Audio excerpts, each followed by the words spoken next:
महाप्रभु कमल चरण रे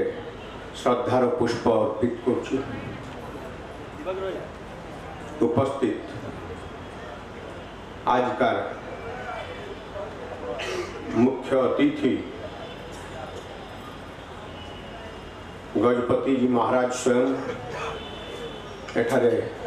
विराजमान होती कोटि कोटि प्रणाम जनाऊँ एवं आजिका अन्यतम अतिथि एवं मुख्य वक्ता प्रज्ञानंद जी महाराज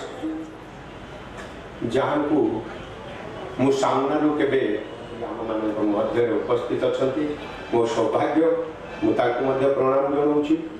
एवं जी कथारी आम मान